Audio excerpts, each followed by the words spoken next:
Good morning.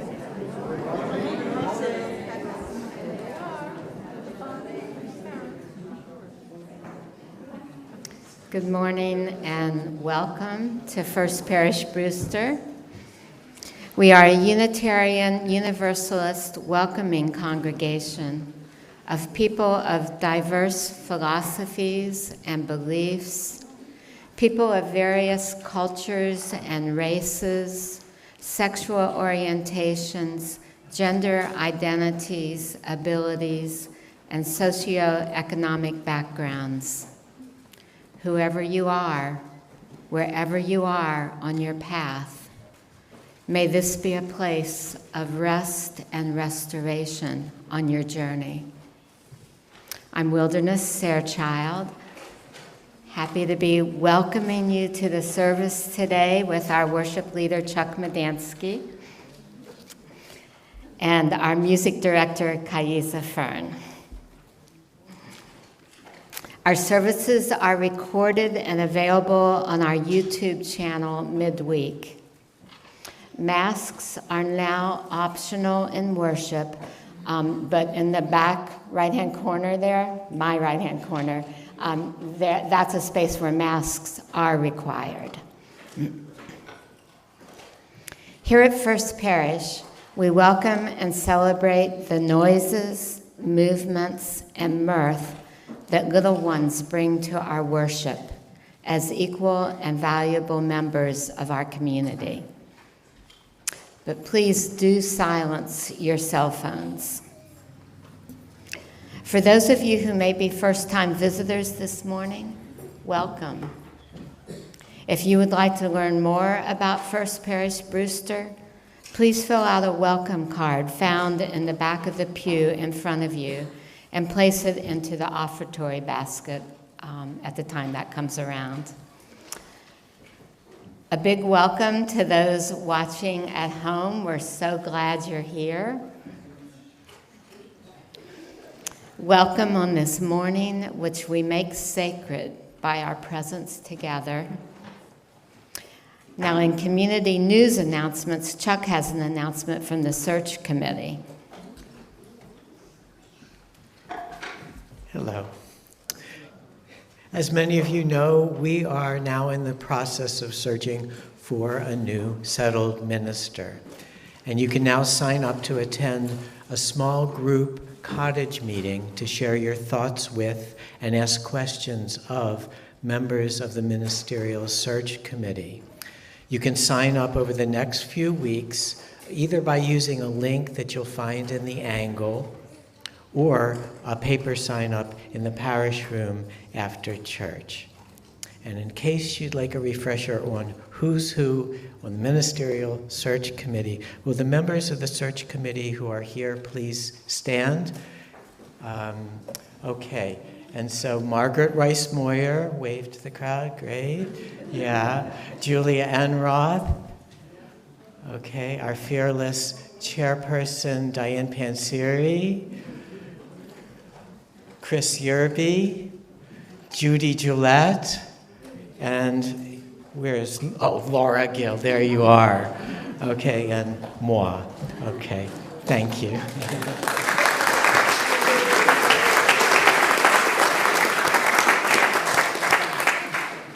Welcome to worship. It is so good to be together. Please take a minute and greet your neighbor.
So a couple of weeks ago, Wilderness and I were at the community garden near here, where we have a plot.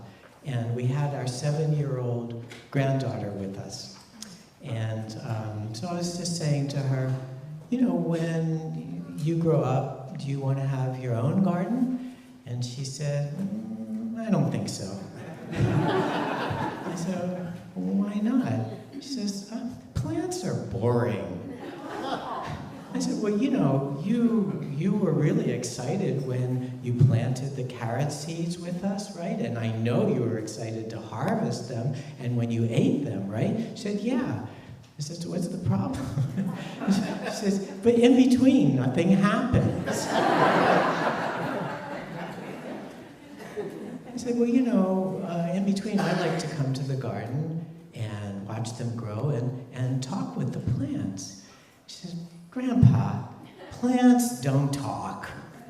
I said, oh, you know, actually they do. And she said, Grandpa, plants don't talk. I said, well, you know, what about, you know, your doggy, Rusty? You know when he's happy, right? Rusty's always happy. I said, oh, well, but you know, how do you know? He's always shaking his tail and he's got that smile on his face. Yeah. I said, well, what about, you know, always, you know when he's hungry too, don't you? She said, Rusty's always hungry. I said, maybe that's true, but you know when he's hungry. You know, he sidles up to you at the dinner table and he drools all over. You know, you can tell. And Rusty doesn't speak English, right? So you can tell. And it's the same way with plants. You know, how they look, how it feels to be around them. They don't speak English, but yet I can tell what it is that they're saying and how it feels to be with them. And so it's kind of like a way of talking and listening. So I think I might have made a little headway there. Probably not. But I do think this might be one of the reasons why we come to church. And that is that, you know, rather than just the words that we say to each other, above them and below them and all around them, we want to be listened to, not just with the ears, but with the heart.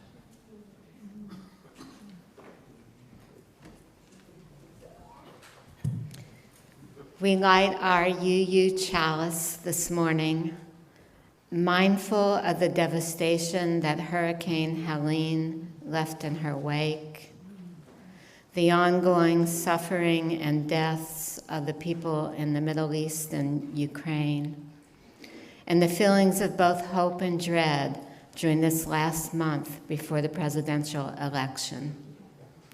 We light this flame to remind ourselves of the gift that life gives us and the possibility of renewing our commitment to live with love.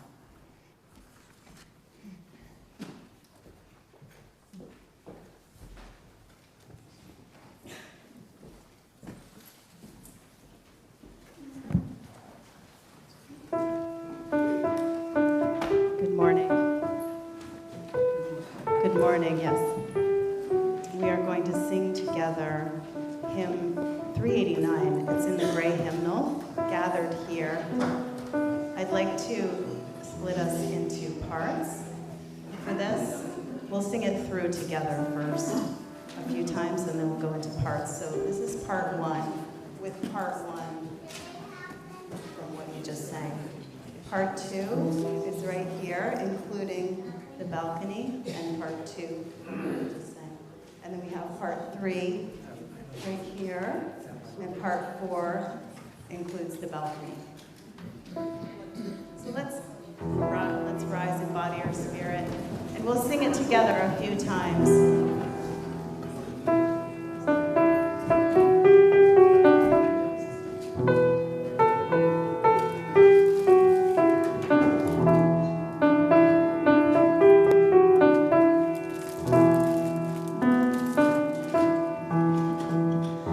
Gathered here in the mystery of the hour.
We believe in love.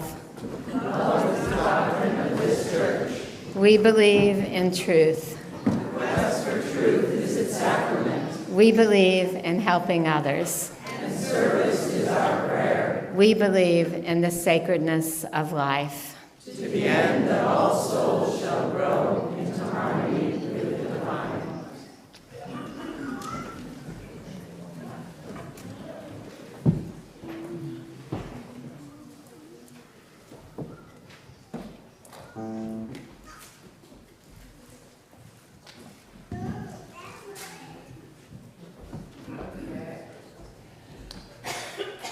Hi, Wilderness.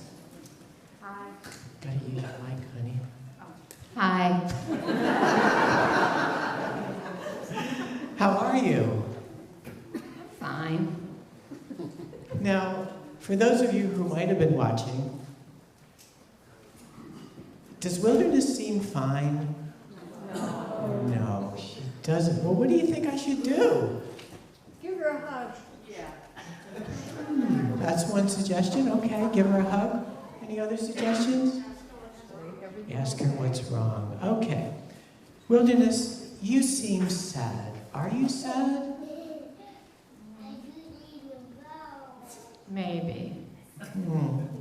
Well, do you want to talk about it? I don't think so. Not right now. Okay, but if you really ever do want to talk about it, just know that I'm here for you.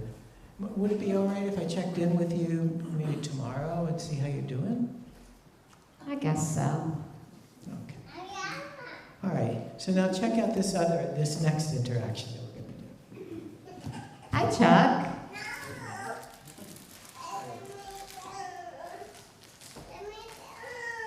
Hi, Chuck.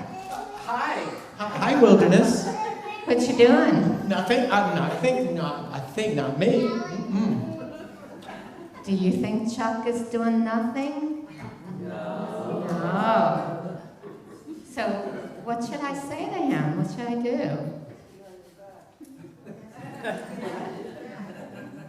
What should I do? What?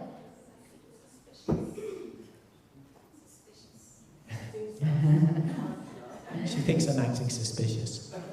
Yeah, I think he's acting suspicious too.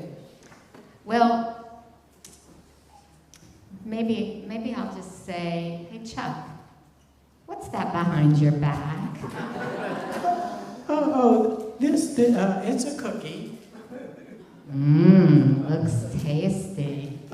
It does, doesn't it? And you know, the thing is, I haven't eaten all day, and so I'm really starving, but it's pretty big. We could share.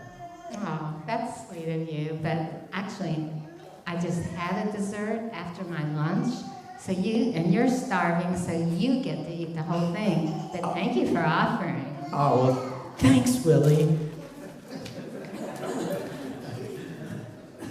So, part of our affirmation is that we believe in truth, right? But sometimes it's hard to tell what the truth is.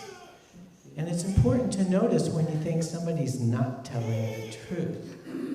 And it's a good practice to ask some questions, check things out, give them space if they need it. But it's important to figure out just what's true, because we believe in truth. Twinks?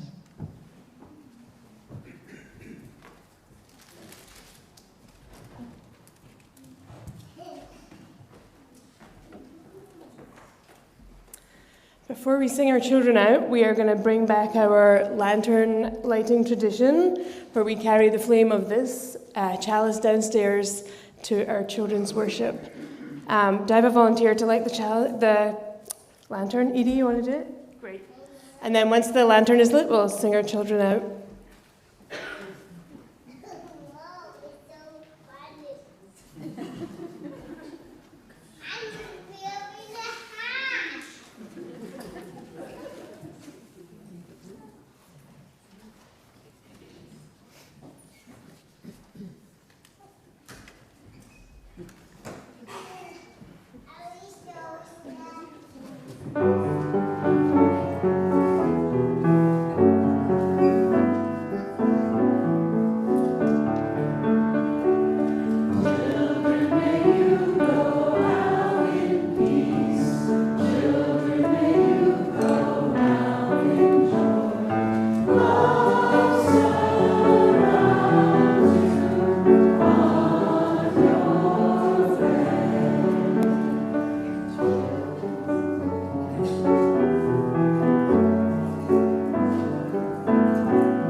Each week we have the practice of splitting our offering between supporting the fine work of First Parish Brewster and a worthy local organization nominated by someone in the congregation. This morning's offering was nominated by the Racial and Indigenous Justice Allies Committee and is a split plate with the Cape Cod Cape Verdean Museum and Cultural Center. Their mission is to promote the history, culture, and contemporary life of Cape Verdean migrants, as well as other Portuguese-speaking communities and their families on the Cape. The center is a resource for research and knowledge to educate and share their history, culture, and language. This morning's offering will now be gratefully received.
Please settle in for this time of prayer meditation. Close your eyes or focus your eyes downwards. And after, we will have a moment of silence. Listening with the heart.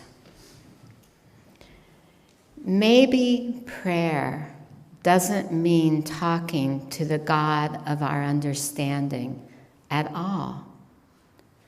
Maybe it means just listening with our hearts, unplugging the TV, turning off the computer, quieting the mental chatter and distractions.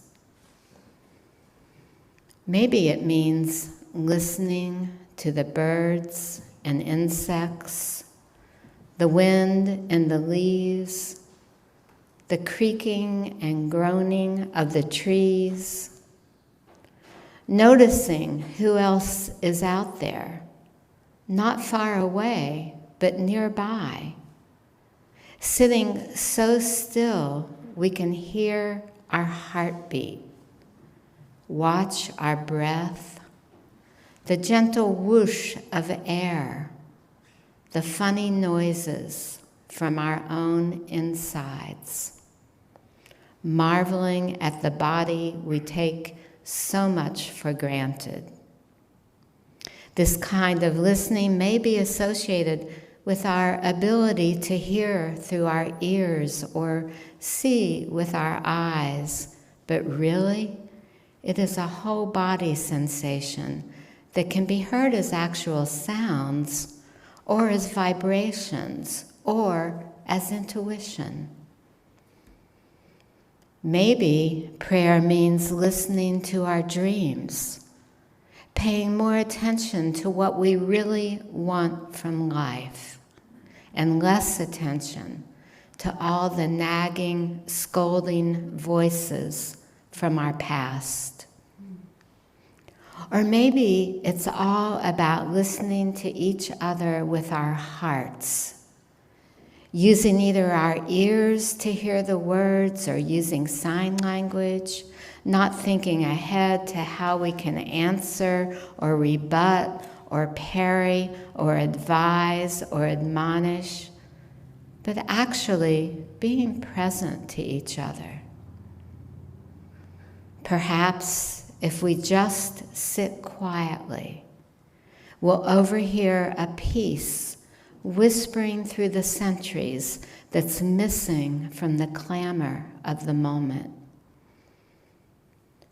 Maybe prayer means listening to the silence between the words, noticing the negativity of space, the vast, undifferentiated, and nameless wonder that underlies it all. Maybe prayer doesn't mean talking to the God of our understanding at all, but listening with the heart to the angel choirs all around us.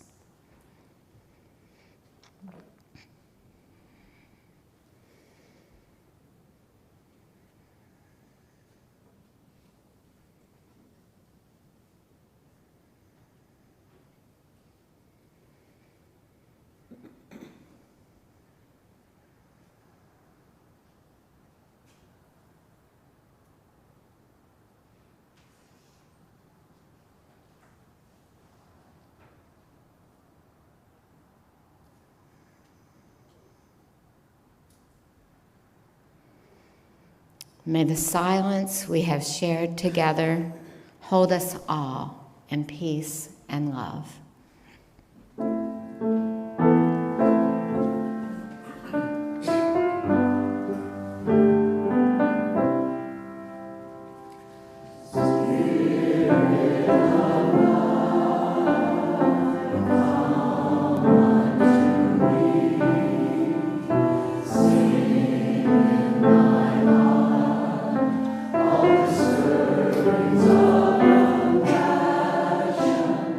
Love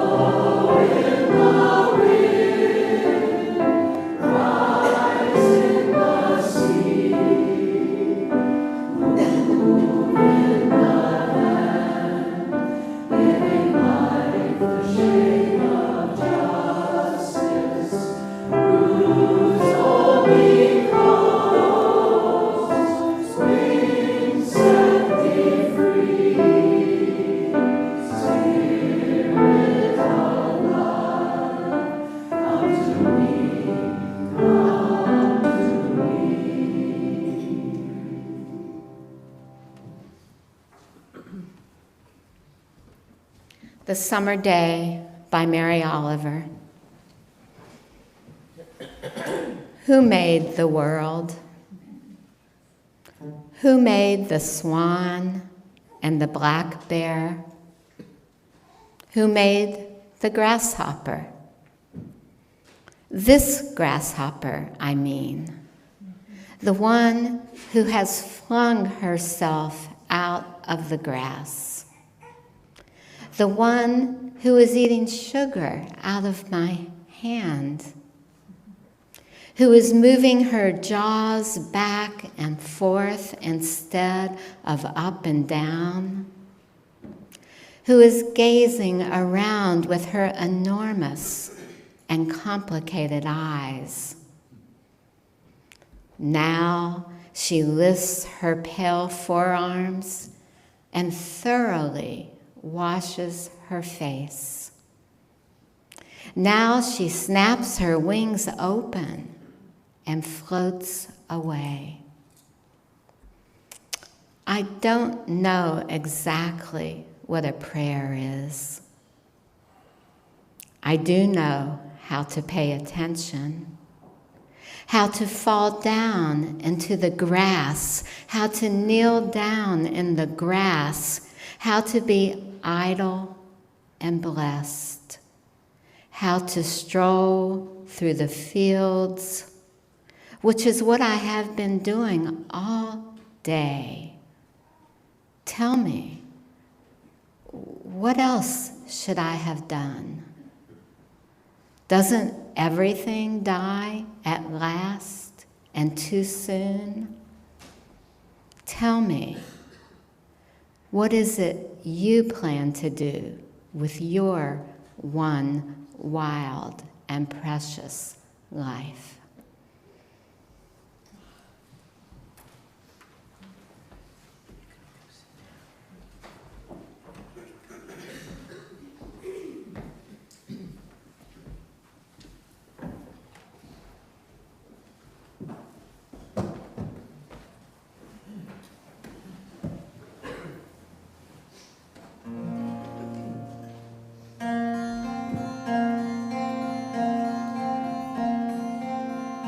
Hello, darkness, my old friend. I've come to talk with you again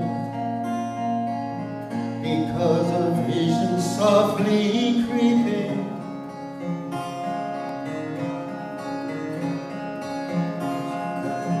while I was sleeping, and the vision that was planted in my brain still remains within the sounds of silence. In restless dreams I walk alone down narrow streets of cobblestones, beneath the halo of a street lamp. I turn my collar to the cold and damp. When my eyes were stabbed by the flash of a neon light that split the night and touched the sounds of silence. And in the naked light I saw 10,000 people, maybe more. People talking without speaking. People hearing without listening. People writing songs that voices never shared. No one dared disturb the sounds of silence. Who said you do not know? Silence like a cancer grows. Hear my words that I might teach you. Take my hands that I might reach you. But my words, like silent raindrops fell, and echoed in the wells of silence. The people bowed and prayed to the neon god they made, and the sign flashed out its warning in the words that it was forming.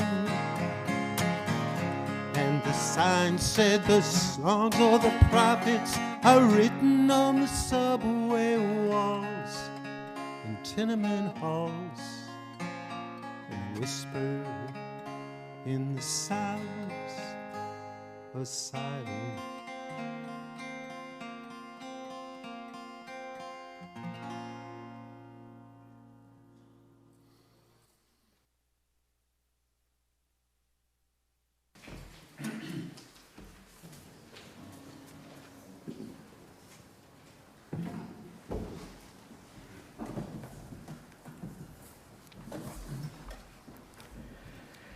When I first moved to Cape Cod, I worked as a naturalist at the Museum of Natural History.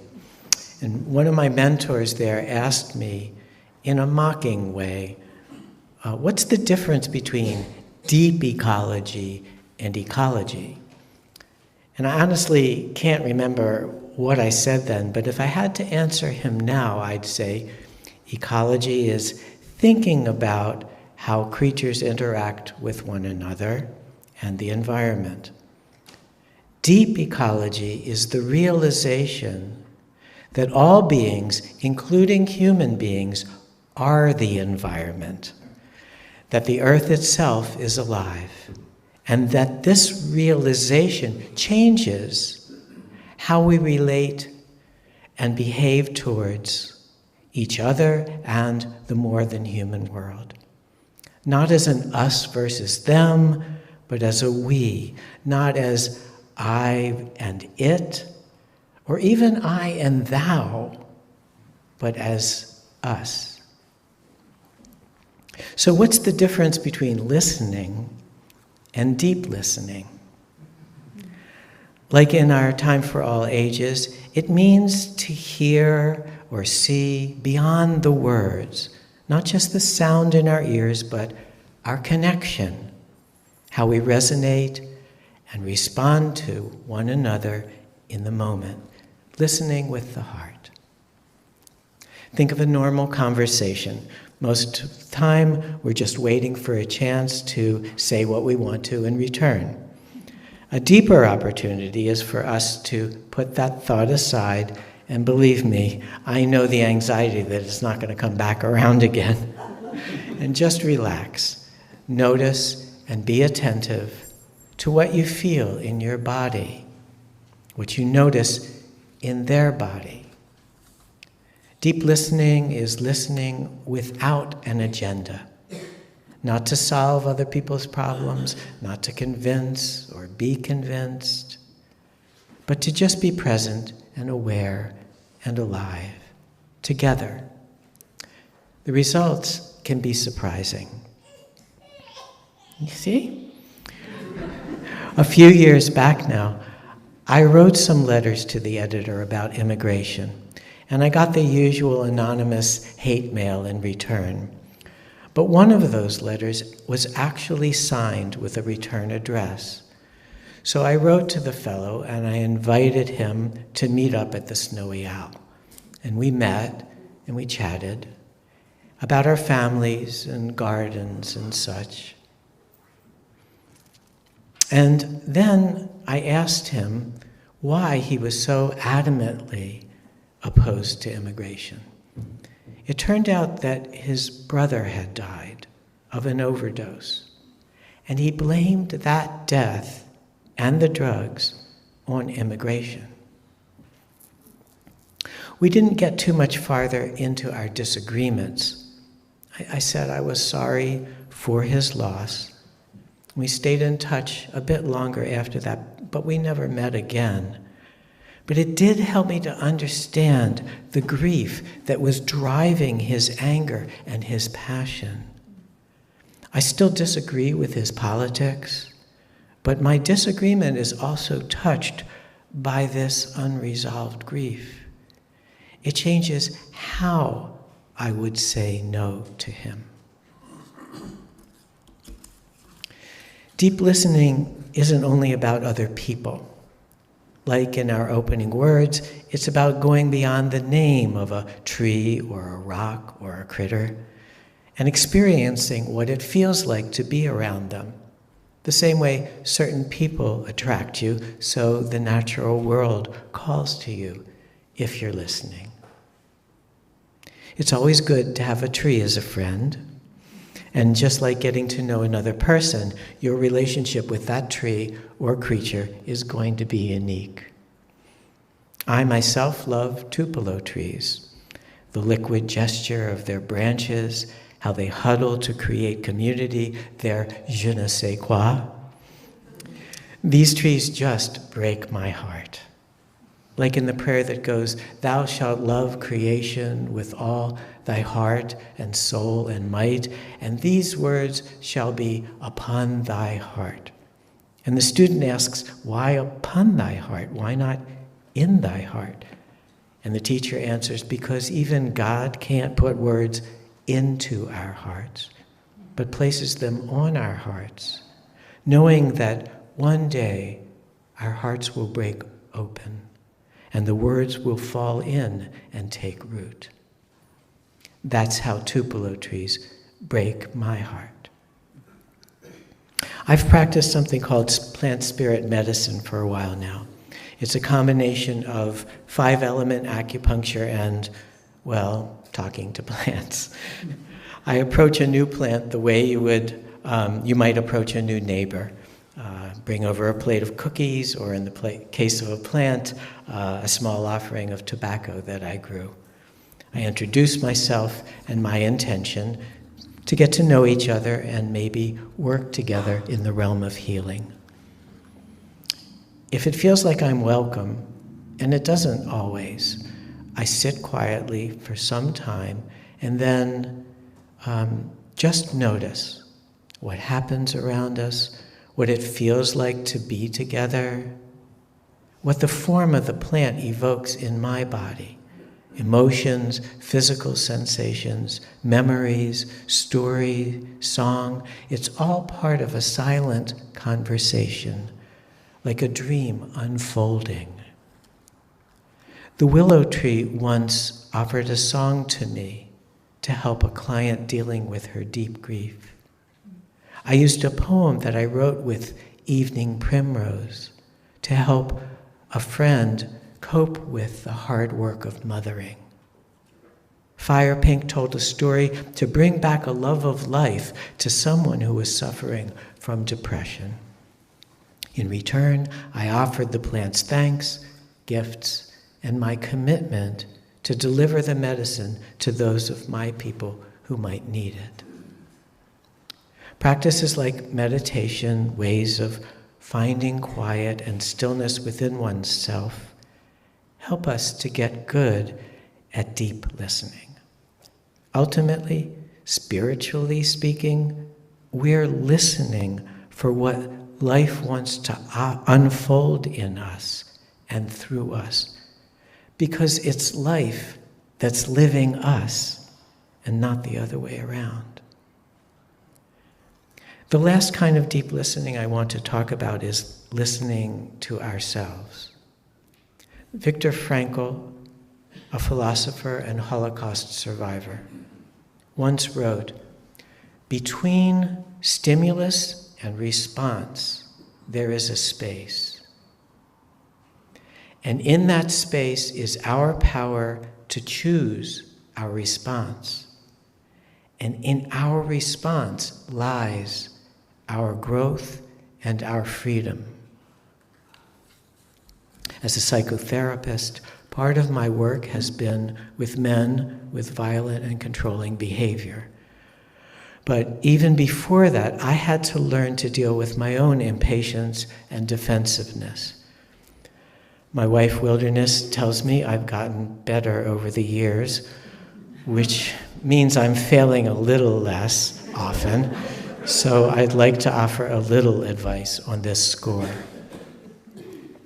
Think with me for a minute. Do you know when you're getting upset? Say, watching a political debate, a ball game, or having a difficult conversation? How do you know? Do you stop breathing? Is your belly tight? It's different for everyone, but you can feel it. Literally, your bodily sensations will tell you if you listen. In my own case, I can feel myself heat up, my face gets flushed, my chest tight, my breath gets shallow, my voice raises in volume and loses its softness. And I stop listening to anything but the justifications and logic in my mind that will win the case. Susan Smith will probably remember the last day of my last book launch here at First Parish. It was about 3 years ago when I was upset about our performers having to wear masks. She was the proverbial messenger who suffered because of my inability to accept a difficult situation for all of us with grace. Sorry about that. Or last year when I felt hurt by Rev Karen, the way I expressed myself to her in a meeting brought her to tears. Instead of dealing effectively with what bothered me in the first place, I ended up having to make lots of amends. One success I remember was driving along in Nickerson State Park with Wilderness when she took the risk of telling me how something I had done the day before had hurt her feelings. I could feel the troops rallying inside of me, my whole internal legal team opening their briefcases to come to my defense. But I knew enough by then to simply say, I'm sorry, you're right. That was hurtful. It's such a relief to be loyal to love instead of self-defense. To let myself care more that Wilderness had been hurt than whether I intended it or not. The challenge is to know where we are on a scale of 1 to 10, where 1 is serenity and 10 is murderous rage.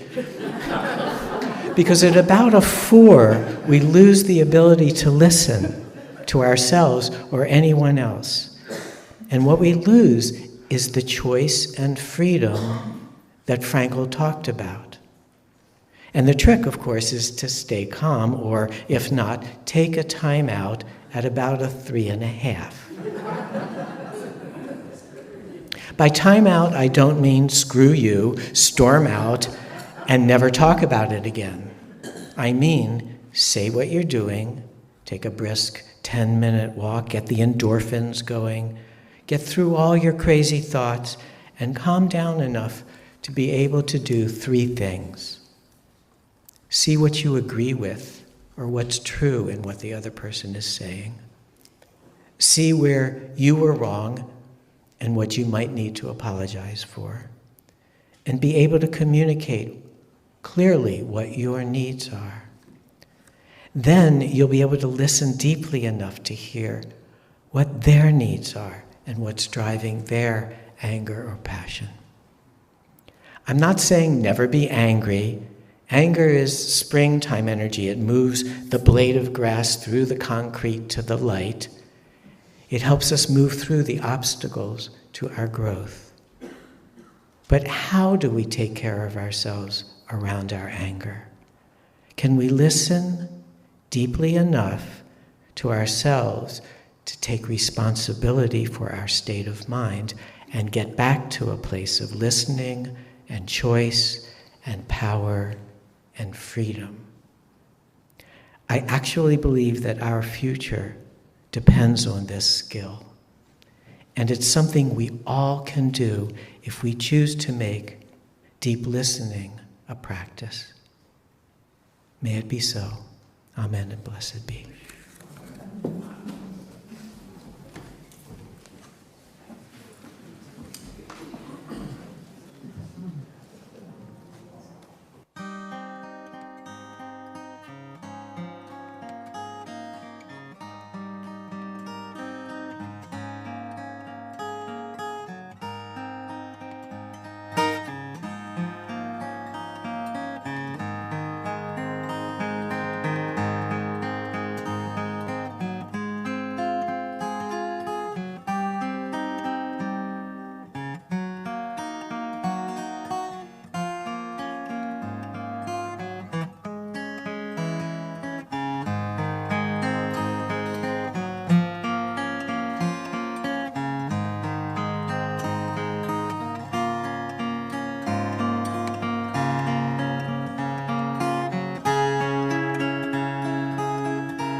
Let's join together for a closing hymn.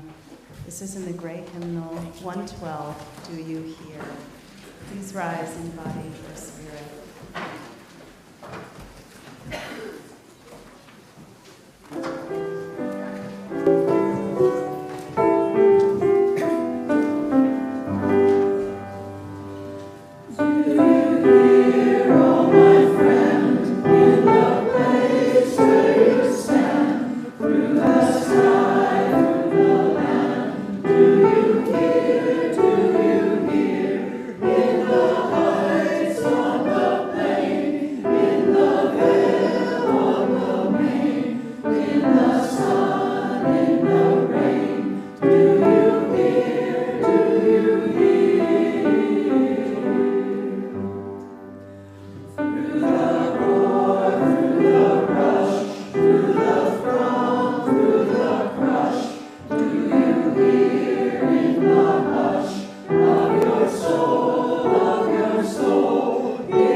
Please make some gentle contact with each other.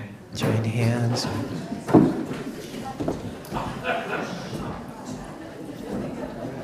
Okay, sweetheart. Oh, I gotta stay here.